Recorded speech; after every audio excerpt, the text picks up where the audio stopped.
محمد وعلى آل محمد كما صليت على إبراهيم وعلى آل إبراهيم إنك حميد مجيد اللهم بارك على محمد وعلى آل محمد كما باركت على إبراهيم وعلى آل إبراهيم إنك حميد مجيد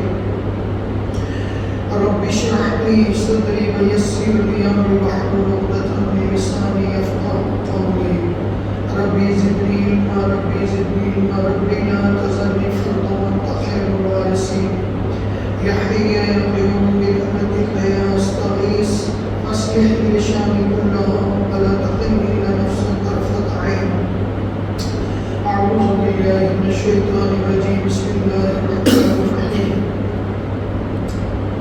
بزرگان دین برادران اسلام اللہ تبارک تعالیٰ کا بے حد شکر ہے کہ اللہ تبارک تعالیٰ نے مہلت عمل دی اور ہمیں اس جمعہ تک زندہ رکھا تاکہ ہم اس جمعہ کی نماز کی سعادت حاصل کر سکیں. بنی نوع انسان اس وقت اس دنیا کی بھیڑ میں اور اس دنیا کی گہما گہمی میں قیمتی چیزیں جمع کرنے کی دھوم میں ہے. وہ چاہتا ہے کہ اس کے پاس قیمتی چیزیں ہوں, قیمتی زیورات ہوں, قیمتی مقام ہوں, قیمتی گاڑیاں ہوں, قیمتی لباس ہوں, غرض ہر چیز قیمتی ہو, لیکن وہ خود قیمتی ہونے کی کوشش نہیں کرتا. ضرورت اس بات کی نہیں ہے کہ وہ قیمتی چیزیں جمع کرے, ضرورت اس بات کی ہے کہ وہ خود قیمتی ہو جائے. کیونکہ جو چیزیں موت ہم سے چھین کر لے جاتی ہیں وہ چیزیں ہماری ہو ہی نہیں سکتی. چیزیں حقیقت میں وہی ہماری ہیں جو زندگی میں ہی نہیں بلکہ موت کے بعد زیادہ کارآمد ہوں اور زیادہ ہمارے ساتھ چلنے والی ہوں. بزرگان دین نے فرمایا ہے کہ انسان کے پاس 3 چیزیں ہیں: مال, عیال اور اعمال. کہتے ہیں کہ مال جو ہے انسان کا وہ انسان کی زندگی تک کام آتا ہے. انسان جب تک زندہ ہے تب تک اس کا مال اس کے کام آتا ہے. اگر وہ بیمار ہے تو اس مال کے ذریعے سے اپنی صحت اور علاج کی تدبیر کر سکتا ہے. اگر وہ ننگا ہے تو اس مال سے اپنے لیے لباس خرید سکتا ہے. اگر وہ بھوکا ہے تو اپنے اس مال کے ذریعے سے اپنا پیٹ بھر سکتا ہے. اگر وہ بے چھت ہے تو اس مال کے ذریعے سے اپنے لیے رہنے کا انتظام کر سکتا ہے, مکان بنا سکتا ہے. تو مال تب تک ہمارے کام آتا ہے کہ جب تک زندگی ہے, اور کہتے ہیں عیال تب تک کام آتا ہے کہ جب تک ہمیں قبر تک نہ پہنچایا جائے, اور جب قبر تک پہنچایا جاتا ہے تو عیال بھی واپس لوٹتے ہیں. پھر اس کے بعد جو آگے آنے والی چیز ہے وہ ہے ایمان اور اعمال. اس کا مطلب مال زندگی تک, عیال قبر تک, اور ایمان اور اعمال حشر تک, جب تک کہ ہم اپنے ٹھکانے پہ نہ پہنچ جائیں, چاہے وہ جنت ہو یا جہنم. تو اللہ تبارک تعالیٰ قرآن پاک میں فرماتے ہیں الف لام میم ذالک الکتاب لا ریب فیہ ھدی للمتقین الذین یؤمنون بالغیب ویقیمون الصلاۃ ومما رزقناہم ينفقون والذین یؤمنون بما انزل الیک وما انزل من قبلک وبالآخرۃ هم یوقنون اولئک علی ھدی من ربہم واولئک هم المفلحون. اللہ تبارک تعالیٰ فرماتے ہیں کہ اس کتاب میں کوئی شک نہیں ہے, اور یہ کتاب ان لوگوں کے لیے مفید ہے جو اہل تقویٰ ہے, اللہ سے ڈرنے والے ہیں, غیب پر ایمان لاتے ہیں, نمازیں ادا کرتے ہیں, اور جو رزق اللہ تبارک تعالیٰ نے دیا ہے اس رزق میں سے بانٹتے ہیں. اور یہی لوگ اللہ کے فضل سے ہدایت پر ہیں اور یہی کامیاب ہونے والے ہیں. تو موجودہ دور میں ہر انسان کے اندر کامیابی کا ایک اپنا کرائیٹیریا ہے. ایک چور کے سامنے کامیابی کا ایک اپنا کرائیٹیریا ہو سکتا ہے. چور کی کامیابی یہی ہے کہ وہ کسی کا تالا توڑے, مال چرا لے, ڈاکو کی کامیابی یہی ہے کہ موبائل چرا کر پولیس سے آگے بچاتے ہوئے اور وہ پولیس سے بچتے بچاتے ہوئے فرار ہونے میں کامیاب ہو۔ حرام خور کے لیے یہی کامیابی ہے جو حرام کا مال جمع کرے۔ کسی سیاستدان کے لیے یہی کامیابی ہے وہ کسی تخت پر بیٹھے۔ کسی دکاندار کے لیے یہی کامیابی ہے کہ وہ منافع کمائے۔ لیکن یہ کامیابی اللہ کی نظر میں کامیابی نہیں ہے، اور اللہ تعالیٰ نے کامیابی کا کرائٹیریا ایمان کو بتایا۔ تو سب سے بڑی کامیابی اور سب سے بڑی ضرورت جو ہے وہ ہماری ایمان ہے۔ ایمان کے بغیر نہ ہمارے اعمال میں کوئی وزن ہے، ایمان کے بغیر نہ ہمیں دنیائی سعادت نصیب ہو سکتی ہے نہ اخروی سعادت نصیب ہو سکتی ہے۔ اب یہ سوچنے کا عمل ہے، سوچنے کا ایک پل ہے، موقع ہے کہ ہم یہ سوچیں کیا ہمارے پاس ایمان نہیں ہے؟ ہاں ہمارے پاس ایمان ہے، لیکن ایمان کی جو مطلوبہ مقدار ہے وہ مطلوبہ مقدار ہمارے پاس نہیں ہے۔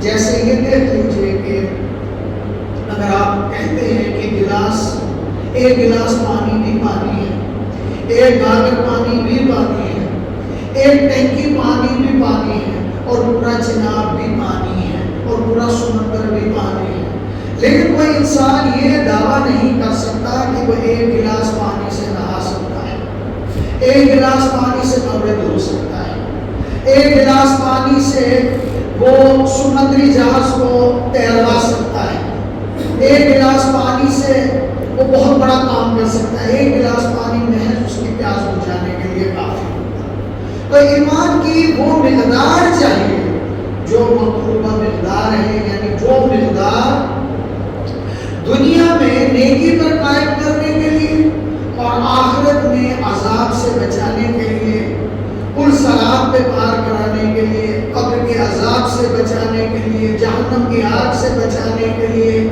میزان کے وقت ہمارے کام آنے والا ہو، ایسا ایمان۔ بل الانسان علی نفسہ بصیرہ، ہر انسان اپنے آپ کو بہتر جانتا ہے اور ہر انسان اپنے بارے میں بہتر خبر رکھتا ہے۔ اب جو ایمان یہاں نیکی پر کھڑا نہیں کر سکتا، لازم بات ہے کہ وہ ایمان جنت تک نہیں لے جا سکتا، کیونکہ جنت کی اینٹیں اور جنت کی دیواریں اور جنت کی چھت جو ہے وہ نیکیوں سے بنے گی، وہ اعمال سے بنے گی۔ اگر جو ایمان اس دنیا میں سچائی، حق اور صداقت پر کھڑا نہیں کر سکتا، وہ ایمان قیامت کے دن بھی کام آنے والا نہیں، کیونکہ جو کھوٹا سکہ اپنے بازار میں کام آنے والا نہیں، وہ سکہ کسی فارم کنٹری میں بھی چلنے والا نہیں۔ لہٰذا ہر انسان کے پاس ایک پیمانہ ہے، وہ ماپ سکتا ہے، اپنے ایمان کی گہرائی کو دیکھ سکتا ہے۔ ایک پودا بھی یہ دعویٰ کر سکتا ہے کہ وہ درخت ہے، اور ایک درخت بھی دعویٰ کر سکتا ہے وہ درخت ہے، لیکن ہوائیں فیصلہ کریں گے کہ جب طوفان آئیں گے تو کون ان طوفانوں کا مقابلہ کرے گا؟ کیا اس وقت کمزور درخت ہواؤں اور طوفان کا مقابلہ کر سکتا ہے کہ وہ درخت مقابلہ کر سکتا ہے جس کی جڑیں گہری ہوگی؟ تو لازمن یہ ہے کہ ایمان کے لیے امتحان لازمی ہے۔ امتحان یا تو انسان کو سرخرو کرتا ہے یا رسوا کر دیتا ہے، اور جب تک ایمان امتحان سے نہ گزرے تو تب تک ایمان کی کوئی قدر و قیمت واضح نہیں ہوتی۔ اب سوال یہ ہے کہ ایمان کیا ہے؟ ایمان وہ غیر مرئی چیزیں ہیں، ناشواہد حقائق ہیں کہ جنہیں ہم اپنی آنکھوں سے نہیں دیکھ سکتے۔ ایمان کی اصطلاحی معنی یہ ہے کہ کسی کی بات کو کسی کے اعتماد پر یقینی طور پر مان لینے کا نام۔ اور بات کس کی ہے؟ بات 1,24,000 انبیاء علیہ السلام کی ہے۔ آپ نے تاج محل دیکھا، آپ نے لال قلعہ دیکھا نہیں دیکھا ہے، آپ نے وائٹ ہاؤس نہیں دیکھا، آپ یقین کرتے ہیں کہ دنیا کے اندر ان چیزوں کا وجود ہے۔ کیوں؟ یہ چیزیں آپ نے دیکھی نہیں، یہ چیزیں آپ تک خبر کے ذریعے سے پہنچی، کیونکہ ایک بڑی تعداد نے آپ سے کہا کہ جب دہلی میں جامع مسجد ہے، لال قلعہ ہے، آگرہ میں تاج محل ہے، امریکہ میں وائٹ ہاؤس ہے، تو یہ خبریں آپ تک سچے جھوٹے تمام لوگوں کے ذریعے سے پہنچی، لیکن آپ نے ان خبروں کا یقین ان لوگوں پر کیا، ان میں سے کچھ جھوٹے تھے کچھ سچے تھے۔ لیکن لا الہ الا اللہ کی جو خبر ہے وہ 1,24,000 24,000 انبیاء علیہ السلام نے ہم تک پہنچائی، جن میں تمام کے تمام معصوم اور سچے اللہ کے مخبر تھے۔ اگر ہم دنیا کی ان حقیقتوں کا یقین کرتے ہیں کہ جو خبریں ہم تک غیر معتبر ذرائع سے پہنچی، یا جو خبریں ہم تک سچے جھوٹے لوگوں کے ذریعے سے پہنچی، ہم جب ان خبروں کا یقین کرنے کے لیے تیار ہیں تو ہم ان چیزوں کا اعتماد کرنے کے لیے تیار کیوں نہ ہو کہ 1,24,000 جو مخبران صادق ہیں، جنہوں نے ہمیں لا الہ الا اللہ کی خبر دی، وہ کیسے جھوٹے ہو سکتے ہیں؟ تو کہنے کا مطلب یہ ہے کہ اللہ تبارک تعالیٰ کے ہاں ہمارے پاس وہ ایمان کیا چاہیے، کون سا ایمان مطلوب ہے؟ قالت الاعراب آمنا، یہ عرب والے لوگ آپ سے بدوی کہتے ہیں کہ ہم ایمان لائے، قالت الاعراب آمنا ولکن قولوا اسلمنا ولما يدخل الايمان في قلوبكم، یہ اہل عرب بدوی آپ سے کہتے ہیں کہ ہم ایمان لائے، آپ ان سے کہیں کہ آپ ایمان نہیں لائے، آپ اسلام لائے، ایمان تو ابھی آپ کے دلوں میں داخل ہی نہیں ہوا۔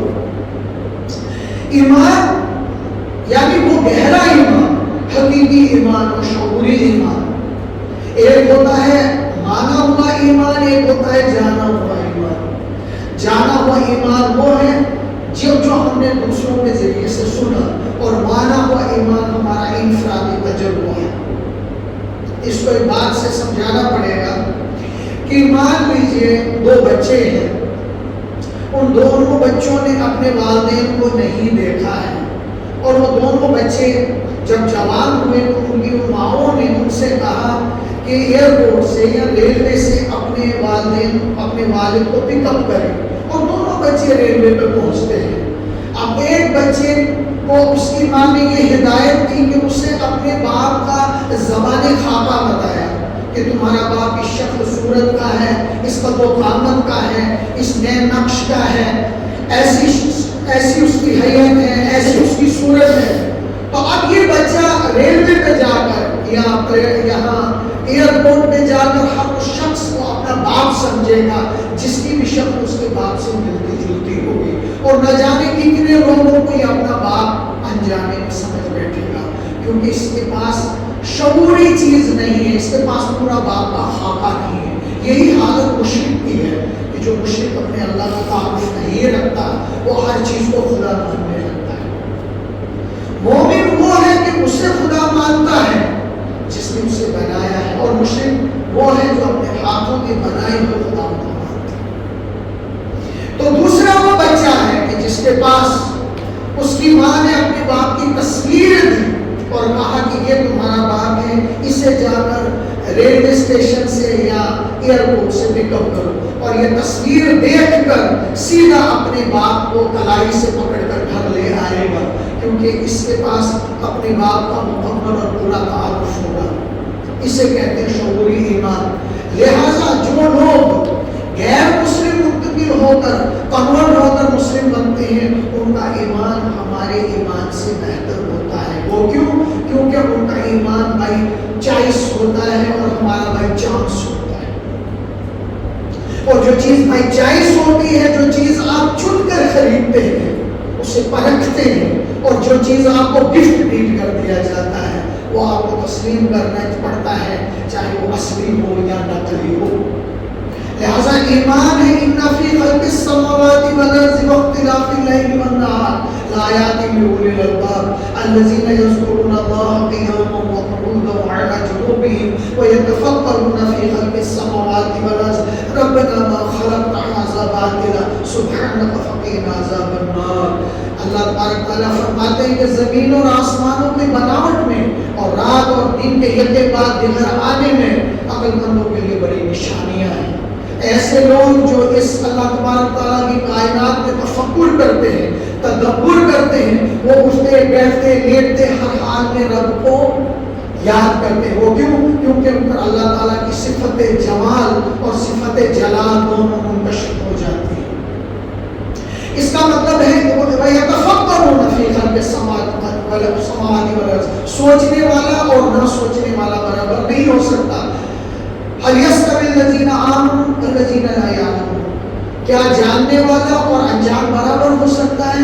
آنکھ والا اور اندھا برابر ہو سکتا ہے؟ کیا اندھیرا اور روشنی برابر ہو سکتے ہیں؟ نہیں ہو سکتے۔ ایمان ایک تفکر ہے، ایک تدبر ہے، اللہ کی ذات غائب ہے اور اس کی صفات ظاہر ہے، لہٰذا اس نے اپنی ذات کو صفات کے پردے میں چھپا کر رکھا ہے اور صفات کو آفات کے ذریعے سے ظاہر کیا۔ ایمان بہت بڑی نعمت ہے، اور ایمان کے بارے میں غور و فکر کرنے کا، ایمان کے بارے میں تدبر کرنے کا اللہ اور اللہ کے رسول نے حکم دیا ہے۔ ایمان کتنی قیمتی چیز ہے، دراصل ہمیں ایمان کی قیمت کا اندازہ نہیں ہے۔ آقاریوں کا بادشاہ اپنے کتے کے ساتھ سیر کو جا رہا تھا، اس نے ایک اللہ والے سے کہا کہ تم یہ بتاؤ کہ تم بہتر ہو کہ میرا کتا بہتر ہے، تم بہتر ہو کہ میرا کتا بہتر ہے؟ تو اللہ والے نے کہا کہ اگر میرا خاتمہ ایمان پر ہوا تو میں کتے سے بہتر ہوں، اور اگر میرا خاتمہ ایمان پر نہیں ہوا تو اگر میں بادشاہ ہو کر بھی مروں تو میری حالت کتے سے بدتر ہوگی۔ تو گویا اللہ تبارک تعالیٰ کی نظر میں اگر ایک انسان اس حالت میں دنیا سے چلا جائے کہ وہ ایمان والا نہیں تو اس کی حالت کتے سے بدتر ہے، اور اگر وہ ایمان والا نہیں اور ایمان والا نہ ہوتے ہوئے اگر وہ دنیا کی بہت سی بڑی سلطنت کا مالک ہو کر، دنیا کی بہت بڑی جاگیر کا مالک ہو کر بھی اس دنیا سے چلا جائے تو وہ انسان اللہ کے ہاں اس کی قیمت خاص اور اس سے بھی زیادہ ہے۔ لہذا ہماری قدر و قیمت اس دنیا کے اندر ایمان سے ہے اور ایمان کی گہرائی سے ہے۔ ہمارے اعمال جو ہیں، ہمارے اعمال اللہ تبارک تعالیٰ نے قرآن میں شجرہ طیبہ سے ایمان کی مثال دی ہے کہ ایمان کی مثال شجرہ طیبہ سے بھی ہے کہ جس کی جڑیں تحت السرا میں ہیں اور جس کی شاخیں سدرۃ المنتہا تک ہیں۔ اور یہ جو ایمان کی مثال اللہ تبارک تعالیٰ نے سورہ ابراہیم میں شجر درخت سے دی ہے تو یقین اس کی جڑیں ہیں، یقین اس کی جڑیں ہیں، اور تنا اس کی استقامت ہے، اور شاخیں اس کے اعمال ہیں، پھول اس کی حیا ہے، اور پھل اس کی سخاوت، اس سے پھوٹنے والے سخاوت اور دوسروں کو دینے والا، جو بھی ایمان والا لیتا ہے وہ دوسروں تک بانٹتا ہے۔ مما رزقناہم ينفقون، بانٹنے کا مطلب یہ نہیں کہ کھانے پینے کی چیزیں بانٹنا، عقل بھی رزق ہے، ایمان بھی رزق ہے، طاقت بھی رزق ہے، حسن و جمال بھی رزق ہے۔ ایمان والے کی نفسیات دینے کی ہوتی ہے، لینے والی نفسیات نہیں ہوتی۔ لہذا ایمان والا جو ہوتا ہے وہ دنیا والوں کو دیتا ہے، دنیا والوں سے لیتا نہیں۔ آج ایمان والوں کی نفسیات لینے والوں کی بن گئی ہے، لیکن جبکہ ایمان والوں کی یہ نفسیات ہو کہ وہ دینے والوں میں سے ہو۔ تو میں عرض کر رہا تھا کہ ایمان کی پکار، ایمان ایک فطری پکار ہے۔ ربنا اننا سمعنا منادیا للایمان ان آمنوا بربکم فآمنا ربنا فاغفر لنا ذنوبنا وكفر عنا سيئاتنا وتوفنا مع الابرار۔ ربنا اننا سمعنا منادیا ینادی للایمان، اے اللہ ہم نے ایک ایمان کی پکارنے ایمان کے لیے پکارنے والے کو سنا، پکار دیتے ہوئے سنا، اور ہم نے اس کی پکار کو قبول کر لیا۔ ربنا اننا سمعنا منادیا للایمان ان آمنوا بربکم فآمنا ربنا فاغفر لنا ذنوبنا وكفر عنا سيئاتنا وتوفنا مع الابرار۔ اے اللہ ہم نے اس ایمان والے کو جو ایمان کے لیے پکار رہا تھا اس پکار کو سنا اور ہم ایمان لے آئے، اور تو ہمارے سیئات، ہماری برائیاں دور کر دے اور ہمارے گناہوں کو معاف کر دے، آل عمران کے اندر ہے، اور ہمیں نیک لوگوں کے ساتھ موت دے۔ اب لازمن ہے کہ جو نیک لوگوں کے ساتھ زندہ رہے گا وہی نیک لوگوں کے ساتھ مرے گا، اور جو انسان ایمان ہماری فطری پکار ہے۔ ربنا اننا سمعنا منادیا للایمان ان آمنوا بربکم فآمنا، ایمان کی پکار دینے والے کون ہیں؟ یہ 1,00,000 انبیاء علیہ السلام ہیں جنہوں نے ایمان کے لیے پکارا، اور اس پکار پر لبیک کرنے والے صدیقین ہیں، یعنی جنہوں نے اس پکار کو تسلیم کیا۔ اور ایمان کی پکار جب دی جاتی ہے تو اہل ایمان اس ایمان کی پکار کو تسلیم کرتے ہیں، اور یہ پکار ان کو کیسے اچھی لگتی ہے؟ وہ اس طرح سے اچھی لگتی ہے جس طرح سے بھوکے کو روٹی کی بات اچھی لگتی ہے، پیاسے کو پانی کی بات اچھی لگتی ہے، اور تھکے ہوئے انسان کو بستر کی بات اچھی لگتی ہے۔ ایسے ایمان ایمان کی محبت اللہ تبارک تعالیٰ نے ہماری فطرت سے متصل کر دی ہے، اور ایمان سے محبت اہل ایمان کی فطرت میں اللہ تبارک تعالیٰ نے یہ سپرد کر دی ہے۔ تو ایمان کے بغیر نہ ہمارے اعمال میں وزن ہے۔ ایمان نماز سے زیادہ بہترین عمل ہے، کیونکہ نماز کے لیے صرف 5 وقت آپ کے مقرر ہیں، اور نماز ثابت ہو جاتی ہے کسی ایسی حالت میں کہ آپ بے ہوش ہوں، آپ دیوانے ہوں، یا آپ کی نیند پڑ جائے، آپ اس کی قضا کر سکتے ہیں، لیکن ایمان کی کوئی قضا نہیں ہے۔ روزہ آپ کو سفر کی حالت میں معاف ہو سکتا ہے کہ جب آپ سفر کی حالت میں ہوں، یا اتنے بزرگ ہوں کہ آپ کی جان کو خطرہ ہو کہ روزہ رکھنے سے آپ ہلاک ہوں، تو ایمان کا حکم کو یا کہ روزے کا حکم اس وقت ثابت ہو جاتا ہے۔ زکوٰۃ آپ پر تب فرض ہوتی ہے جب آپ لوگ مالدار ہوں، اور حج آپ پر تب فرض ہوتا ہے جب آپ مالدار، لیکن ایمان آپ کو اٹھتے بیٹھتے لیٹتے 24 گھنٹے ہر موسم میں، ہر مہینے میں، ہر دن میں فرض ہے۔ ایمان کے بغیر اعمال کا کوئی وزن نہیں، ایمان کے بغیر نماز محض ورزش ہے، ایمان کے بغیر روزہ محض بھوک ہے، ایمان کے بغیر حج محض سحر و تفریح ہے۔ تو ایمان ہی کے ذریعے سے، کیونکہ اعمال غیر بھی کرتے ہیں، منافقین نے بھی آپ صلی اللہ علیہ وسلم کے ساتھ نمازیں پڑھی ہیں، غیر بھی صدقہ کرتے ہیں، غیر بھی اچھے کام کرتے ہیں، لیکن محض ایمان کے بغیر ان اعمال کی کوئی قیمت نہیں۔ آپ A1 لکھیے، یعنی ایک ڈیجٹ 1 لکھیے، اور اس کے رائٹ سائڈ جتنے زیرو لگاتے جائیں گے تو اس ایک کی ویلیو بڑھتی چلی جائے گی۔ ایک صفر لگایا تو 1 کا 10 بن گیا، ایک اور صفر لگایا 100 بن گیا، ایک اور صفر لگایا 1000 بن گیا، 10,000 بن گیا، لاکھ بن گیا۔ تو اگر آپ بائیں طرف سے ان صفروں کو لگائیں گے تو ان صفروں کی چاہے آپ کروڑوں صفریں لگائیں ان کی کوئی ویلیو نہیں۔ ایمان کیا ہے؟ ایک ہونا اللہ کی وحدانیت ہے، اس کے ساتھ ہمارے اعمال کبھی بھی مکمل نہیں ہو سکتے، لیکن جتنے صفر لگاتے چلے جائیں گے رقم بڑھتی چلی جائے گی۔ لہذا ایمان کے بغیر اعمال بھی محض بے جان چیزیں ہیں، یعنی ایک لاش کی طرح ہے، اور لاش کی کوئی قدر و قیمت نہیں ہوتی۔ ایک مختصر سا واقعہ آخر میں پیش کرتا ہوں، انشاءاللہ تعالیٰ اس سے مجھے اور آپ کو سب کو فائدہ ہوگا۔ ایمان کی ایک لذت ہے، ایک انسان سگریٹ بیڑی چھوڑنے کے لیے تیار نہیں کہ جس میں کوئی ذائقہ نہیں۔ ایک سیاستدان جب سیاست پہ چٹکارا لگ جاتا ہے وہ اپنا سارا کچھ کرسی کو حاصل کرنے کے لیے لگا دیتا ہے۔ ایک تاجر منافع کے لیے اپنا آرام، اپنا سب کچھ لگا دیتا ہے۔ ایسے اہل ایمان کے لیے اپنا سب کچھ لگا دیتے ہیں۔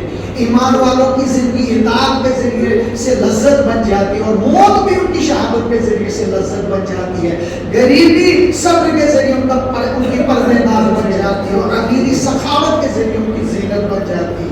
حضرت عبداللہ ابن حذیفہ رضی اللہ تعالیٰ، عمر رضی اللہ تعالیٰ کے حکم سے ایک بار روم چلے گئے، اور روم میں جا کر روم چلے گئے وہاں دعوت و تبلیغ کرنے کے لیے، لیکن روم کے فوجیوں نے حضرت عبداللہ ابن حذیفہ کو گرفتار کر لیا، اور گرفتار کر کے وہاں پر نصرانی بادشاہ تھا اس کے سامنے پیش کیا۔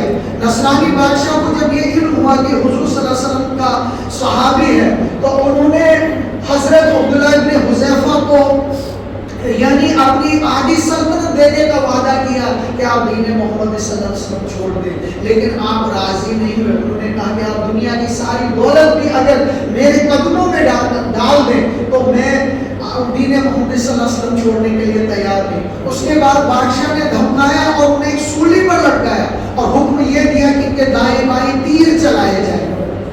اور انہیں ہراس کیا، لیکن حضرت عبداللہ ابن حذیفہ پھر بھی گھبرائے نہیں۔ اس کے بعد جب وہ اس بات سے بھی نہیں گھبرائے، پھر ایک مسلمان قیدی کو قید سے نکال کر ایک ڈیر میں ڈالا اور پانی میں انہیں بھون دیا۔ جب ان کے ہڈیوں سے ان کا گوشت علیحدہ ہوا اور حضرت عبداللہ بن حذیفہ کو ڈرایا کہ دیکھو اگر تم دین محمد صلی اللہ علیہ وسلم نہیں چھوڑو گے تمہارے ساتھ بھی یہی حالت ہوگی، تو حضرت عبداللہ بن حذیفہ رونے لگے۔ تو بادشاہ نے سوچا کہ شاید اب جان کے خطرے سے یہ رونے لگے، تو کہنے لگے اب کیا محسوس کر رہے ہو؟ کہنے لگا کہ میں اس بات سے نہیں رو رہا ہوں کہ مجھے اس آگ اس پانی میں ابلتے ہوئے پانی میں یعنی ابالا جائے گا، میں یہ سوچتا ہوں کہ کاش ہر بار کے جگہ میری ایک ایک جان ہوتی اور یہ میں دین محمد صلی اللہ علیہ وسلم پر لٹا دیتا۔ بادشاہ کا دل نرم پڑ گیا، تو بادشاہ نے کہا کیا آپ میری پیشانی پر بوسہ لے سکتے ہیں؟ اس نے کہا میں ہرگز تمہاری پیشانی پر بوسہ نہیں لوں گا۔ کہا کہ پھر اگر تم یہ چاہتے ہو کہ میں تمہاری پیشانی پر بوسہ لوں تو جتنے بھی مسلمان قیدی ہیں انہیں آزاد کر دوں۔ تو بادشاہ نے یہ شرط مان لی اور حضرت حذیفہ رضی اللہ تعالیٰ نے اس شرط پر اس بادشاہ کی پیشانی کا بوسہ لیا۔ پھر اس کے بعد حضرت عمر رضی اللہ تعالیٰ اپنے تمام لشکر کو لے کر عمر رضی اللہ تعالیٰ کے پاس پہنچے اور سارا واقعہ سنایا۔ حضرت عمر رضی اللہ تعالیٰ نے جب یہ واقعہ سنا تمام صحابہ کو لازم کر دیا کہ حضرت عبداللہ ابن حذیفہ کی پیشانی پر بوسہ لیا جائے۔ ایمان انسان کو اتنی عزت دیتا ہے۔ آخر پر ایک شعر سناتا ہوں غالب کا کہ وفاداری بشرط استواری اصل ایمان ہے، بن مرے بت خانے میں کعبے میں جا کے گاڑو برہمن کو۔ غالب کہتا ہے کہ اگر ایک برہمن بت کی پوجا کرتے کرتے مندر میں مر جائے اسے مسجد میں دفن کرو۔ کیوں؟ کیونکہ اس نے اس معبود کے ساتھ وفا کی جو حقیقی معبود نہیں تھا، اور تم ہو کہ تم حقیقی معبود سے وفا کرنے کے لیے تیار نہیں۔ اللہ تبارک تعالیٰ ایمان کی حقیقت اور ایمان کی گہرائی اور ایمان کی صداقت ہمارے دلوں میں اتارے، ہمیں ایمان کے ساتھ زندہ رکھے اور ایمان کے ساتھ موت دے۔ مجھے بھی اور آپ کو بھی ایمان کی حقیقت اور ایمان کی لذت اور ایمان کی گہرائی سمجھنے کی توفیق عطا فرمائے۔